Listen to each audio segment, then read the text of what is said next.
Hi everyone, সপ্তমীতে আমি এই মেহেন্দিটা নিজেই করেছিলাম। সেদিন আমি আর মা ঠাকুর দেখতে বেরিয়েছিলাম। এই প্যান্ডেলটায় ঠাকুর দেখার জন্য কিছুটা লাইন ছিল, আর প্যান্ডেলটা বাইরে থেকেই অনেকটা দেখা যাচ্ছিল, সেই জন্য আর আমরা প্যান্ডেলের ভেতরে যাইনি। তারপর এই ঠাকুরটা দেখলাম। এই ঠাকুরটা তো খুবই মিষ্টি।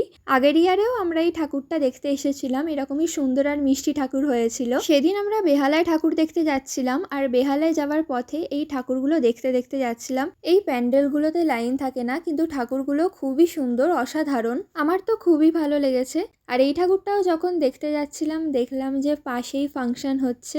এই ঠাকুরটাও খুবই সুন্দর, ছোট্টর মধ্যে মা দুর্গা, খুবই ভালো লাগছিল দেখতে। আর সাবেকি সাজে তো দারুণ লাগছিল। তারপর আমরা যে প্যান্ডেলটায় ঠাকুর দেখতে গেছিলাম, এই প্যান্ডেলটার কথা বলছি। এই প্যান্ডেলটার ভাইবসটা না পুরো মন্দিরের মতো ছিল, মনে হচ্ছিল যেন কোনো মন্দিরে ঠাকুর দর্শন করতে এসেছি। এখানে আমি আর মা ঘন্টাও বাজিয়েছিলাম, আর পুরো প্যান্ডেলটায় না ঘন্টার আওয়াজ আসছিল। ঠাকুর তো ভীষণ সুন্দর, গোল্ডেনের কাজ করা, ঠাকুরকে অপূর্ব লাগছিল। আর তারপর এই প্যান্ডেলটা এসে আমি তো খেয়াল করিনি, মা আমাকে বলল যে সব ঠাকুর সামনের দিকে দেখছে আর কার্তিক ঠাকুর সাইডের দিকে দেখছে। তারপর আমরা বেহালার দিকে ঠাকুরগুলো দেখছিলাম, সব ঠাকুরই খুবই সুন্দর। এই ঠাকুরটাও আমার খুব ভালো লেগেছে।